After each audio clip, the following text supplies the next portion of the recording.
रक्त बीज कौन था जिसके वध के लिए मां पार्वती को लेना पड़ा महाकाली का विकराल रूप। मां दुर्गा का जन्म महिषासुर, धूम्रविलोचन, शुंभ निशुंभ आदि जैसे दैत्यों के संहार के लिए हुआ और इसके लिए मां ने कई अवतार भी लिए। इन्हीं में एक महाशक्तिशाली दैत्य था रक्त बीज। रक्त बीज की कहानी। चंड मुंड संहारे शोणित बीज हरे। मां दुर्गा की आरती करते समय आप इस पंक्ति को जरूर पढ़ते होंगे, लेकिन इस पर आपका ध्यान नहीं गया होगा। इस पंक्ति का अर्थ है चंड मुंड शीश का संहार किया और शोणित रक्त बीज को हर लिया, यानी रक्त बीज का वध किया। देवी दुर्गा को शक्ति का साक्षात स्वरूप माना जाता है। माता रानी अपने भक्तों पर दया दृष्टि रखती हैं, लेकिन दुष्ट और दुराचारियों पर विध्वंस भी करती हैं। महिषासुर अति बलशाली दैत्य था जिसका संहार देवता भी नहीं कर सके, इसलिए देवी दुर्गा का जन्म हुआ। धार्मिक ग्रंथों में मां दुर्गा के जन्म या अवतरण को लेकर कई मत हैं, लेकिन सर्वमान्य मत यही है कि मां दुर्गा का अवतरण दैत्यों के संहार के लिए हुआ था। नवरात्रि में हम नवदुर्गा यानी मां दुर्गा के 9 अवतारों की पूजा करते हैं, लेकिन जब दैत्यों के संहार के लिए मां दुर्गा का जन्म हो चुका था तो फिर क्यों मां दुर्गा को कई अवतार लेने पड़े। आइए जानते हैं कि दैत्यों के संहार के लिए मां दुर्गा ने कई अवतार क्यों लिए। महिषासुर, धूम्रविलोन, शुंभ निशुंभ आदि ये सभी दैत्य हैं जिनके वध के लिए मां दुर्गा ने अलग अलग अवतार लिए। इन सभी दैत्यों में रक्तबीज सबसे बलशाली दैत्य था, जिसका वध करना देवताओं के लिए भी आसान नहीं था। दुर्गा सप्तशती के 8वें अध्याय और मार्कंडेय पुराण में रक्तबीज के बारे में विस्तार पूर्वक बतलाया गया है। रक्तबीज कैसे बना बलशाली, देवता भी नहीं कर पाए रक्तबीज का वध। जहाँ गिरती थी उसके रक्त की बूंद, वहाँ पैदा हो जाता था एक असुर।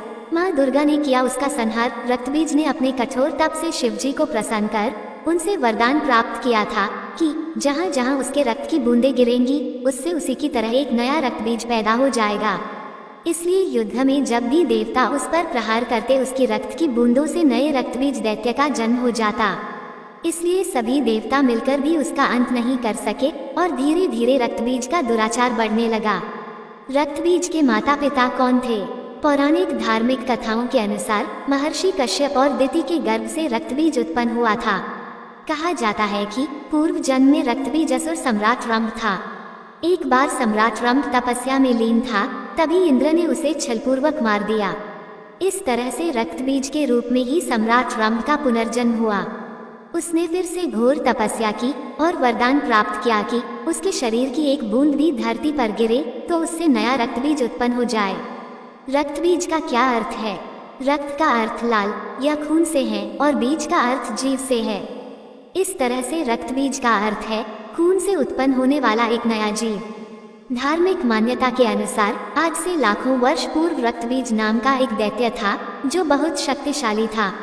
कैसे हुआ रक्तबीज का अंत? ओम जयंती मंगला काली भद्रा काली कपालिनी दुर्गा क्षमा शिवा धात्री स्वाहा स्वधा नमोस्तुते। इस मंत्र का अर्थ है जो अपने भक्तों को जन्म मरण आदि संसार के बंधन से दूर करती हैं। उन मोक्षदायिनी मंगल देवी का नाम मंगला है और जो प्रलय काल में संपूर्ण सृष्टि को अपना ग्रास बना ले वह काली है। बहुत समय पहले शुंभ और निशुंभ के नेतृत्व में देवता और राक्षस एक भयंकर युद्ध में लगे हुए थे। देवराज इंद्र की सेना शुंभ और निशुंभ की शक्तिशाली सेनाओं से हार गई थी। शुंभ और निशुंभ ने सभी देवताओं की शक्तियां छीन ली और पूरे ब्रह्मांड पर शासन करना शुरू कर दिया। पराजित और अपमानित देवता कैलाश पर्वत पर गए और माता पार्वती से मदद की गुहार लगाई। देवताओं के अधिकारों की रक्षा के लिए माता पार्वती ने आकर्षक देवी अंबिका का रूप धारण किया। उसने शुंभ और निशुंभ की सेना के साथ लगातार युद्ध किया। रक्तबीज नाम का एक क्रूर राक्षस इस सेना का एक सेनापति था। रक्तबीज के संहार के लिए ही मां दुर्गा का अवतरण हुआ। मां दुर्गा और रक्तबीज के बीच युद्ध हुआ। मां दुर्गा जैसे ही उसके अंगों को काटने लगी तो उसके रक्त से नए दैत्य रक्तबीज का जन्म होने लगा। इस तरह से रक्तबीज दैत्य की सेना खड़ी हो गई। आखिरकार मां ने देवी चंडिका को आदेश दिया कि जब वह रक्तबीज पर प्रहार करे तो वह उसका रक्त पी जाए।